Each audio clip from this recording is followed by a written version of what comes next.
everybody, and welcome back to my channel. If you're new here, hi, my name is Kelisha, and today, y'all, I'm going to be making some Sunday dinner. I know I look crazy, but I am at home, and we're about to start cooking, so I ain't trying to get all cute, but today I'm going to be making marry chicken, corn, mac and cheese, cornbread, mashed potatoes, y'all. So if you guys enjoyed the video, don't forget to comment, subscribe, turn those post notifications on, ding, so you get notified whenever I post another video. I'm going to be making a Sunday dinner for me and my man. Let's go ahead and get into the video. So right now we got the water boiling. I'm about to go ahead and throw this pasta in there. Let's see if I can get this open with one hand.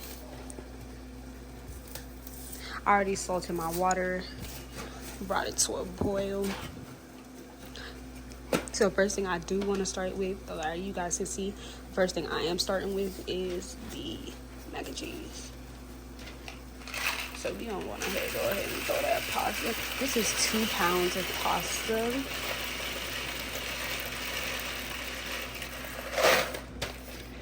I think I'm going to use half or 3/4 of it.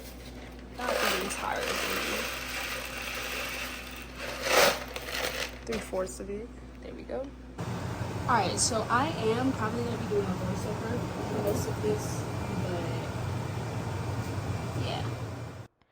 Okay, y'all, so right now I am currently sick, but this is not going to stop me from making this voiceover and posting this. So I just boiled the pasta the amount of time that it told me on the box, but throughout the time, like, I was checking and like tasting it to make sure that it was cooked to the point that I wanted it to be, and my pasta just kept boiling over because I don't have a wooden spoon, but now I have one. But after it's done cooking, I just went ahead and I strained it into the sink, and I did not leave it in the sink.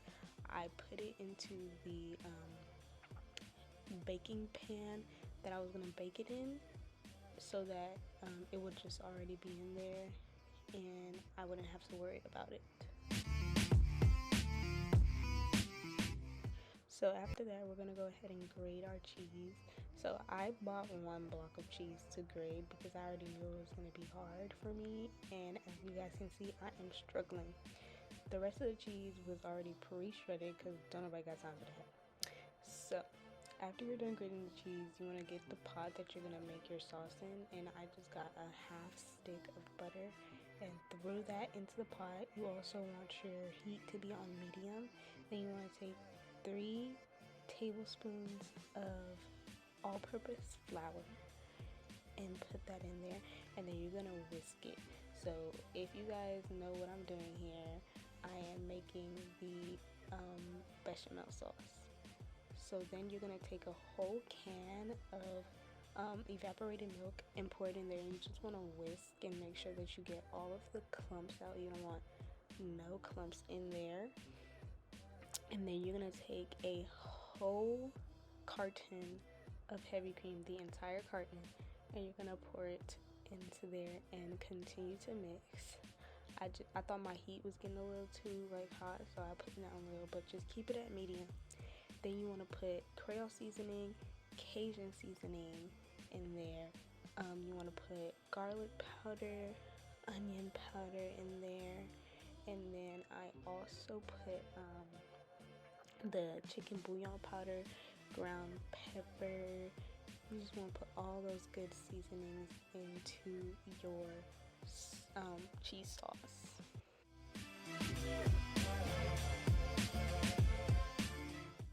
If your cheese sauce don't look like this, then it ain't seasoned. You better keep putting them seasonings in there. Then you just want to go ahead and mix that all together and get it incorporated in with all the other things that are in that pot already.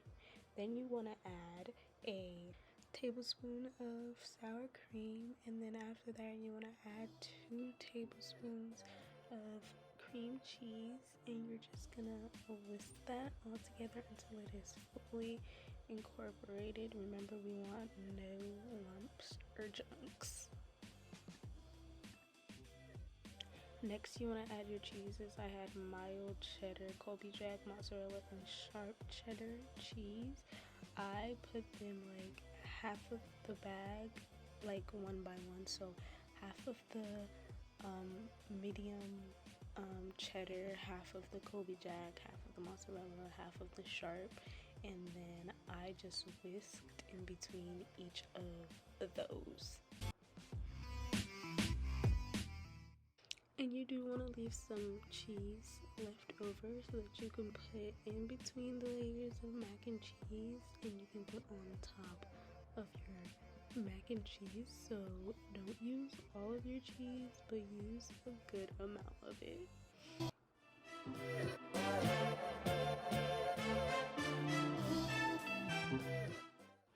So after you've incorporated all your cheese, you're gonna go ahead and pour your elbow macaronis into your cheese sauce, okay?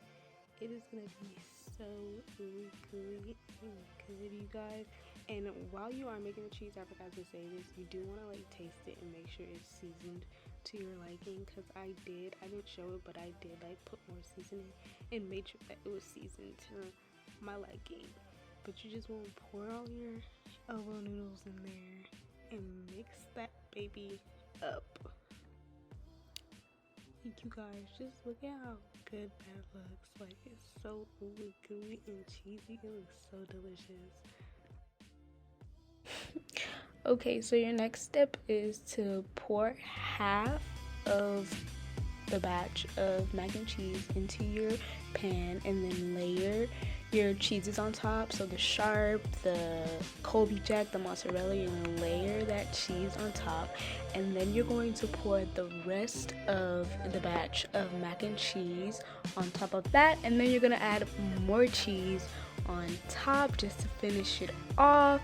And then after that, you're gonna put some paprika on the top, and just to make it look pretty. And then I just set this to the side, and I went ahead and started on my cornbread, because I'm gonna just put them both into the oven at the same time. So for your cornbread, I got the Jiffy cornbread mix. This is just the easiest thing to do. I did not want to make it all from scratch. It's just easier to make it with the Jiffy. And to be honest, this cornbread that I made tastes so good. I just make it on a regular day-to-day basis now. But you're just gonna put 2 boxes of the Jiffy, then you're gonna pop 2 eggs in there. Then you're gonna pour 2 1/3 cups of milk into there, and then you are going to pour 1/3 of sour cream into your mixture as well. I did put like a little bit of extra on top because you don't want your cornbread to be dry. So do as you please. Then we're gonna take 1/4 cup of brown sugar and throw that in there. Then we're gonna add about a tablespoon of honey. I just eyeballed it because I didn't feel like taking out the tablespoon. Then you're gonna add a half of a cup of melted butter. Make sure it's melted butter. It's just gonna make it nice and buttery and soft, and it's just gonna be so good. I promise you guys, if you guys make this cornbread recipe, you are gonna love it, okay? You're gonna love it. So with the rest of the butter, I just put it into the pan that I was gonna use to bake the cornbread, and then I popped that pan into the oven for 10 minutes, okay? So after, we're just gonna mix up our cornbread and get that baby nice and smooth, no lumps, okay? Next, you're gonna pour it into your hot pan, and then you just want to go ahead and pop both the mac and cheese and the cornbread into the oven at 400. For the mac and cheese, you are going to just let it cook until the cheese is melted on top and it's nice and bubbly and golden brown. And also for the cornbread, just wait until it's golden brown and stick a fork in there and make sure that it's cooked all the way through. Okay, for the marry me chicken, you are going to devein your chicken. So I deveined my chicken tenderloins, and after that I just popped them on a plate, and I went ahead and washed them wash your chicken as you please. If you don't wash your chicken, then I mean, that's on you. Okay, next you're gonna get a clean plate and you're gonna put flour, paprika, a little bit of cayenne pepper. I just put cayenne pepper on everything now since my mom told me that it's good for the heart. Some black pepper, some salt, and some Italian seasoning, and you're just gonna like mix that in with your flour, and this is basically like a little like dredge for your meat. Then you're gonna get a pan, you're gonna put some butter, and you're gonna put some olive oil in there, and then you're going to grab your chicken and you are going to dip it into that flour mixture and put it into the pan, and you're gonna repeatedly do this until your chicken is cooked, nice and cooked, golden brown, and then you're gonna set it to the side on another plate after it's done cooking.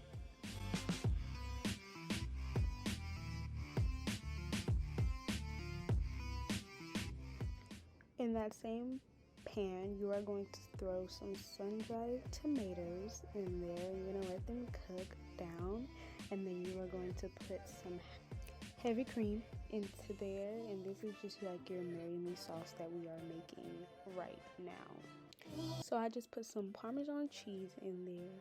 I put some crushed red peppers. I put Italian seasoning. I put the chicken bouillon powder and some onion powder in there, and I just let it simmer until I just let it sit on the stove until it came to a simmer. I'm so sorry. So after your sauce has came to the simmer, you are going to put the chicken that you cooked and set aside into your sauce, and you're just gonna let it just drink up that sauce. Okay, just let it sit in there on low. And then next we have our corn. I just wrapped my corn in foil, and then I put butter all around the corn. This is frozen corn, just to let you guys know. So I'm pretty sure I popped them in boiling water and then I put them on there. But you can just do it completely frozen, it really doesn't matter. But I put butter all over it, and then after that I put onion powder on there, I put garlic powder on there, I put paprika, I put Parmesan, and I put the parsley flakes on there also. After you get your corn all colored up and nice, I just popped it into the oven at 400. I'm pretty sure I put it in for about 20 minutes.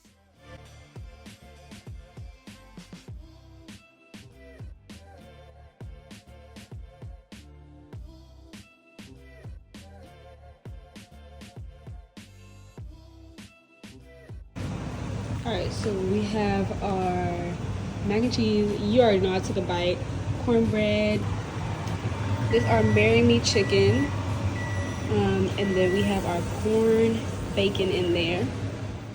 Y'all already know I got to eating after this, so I did no outro, but bye.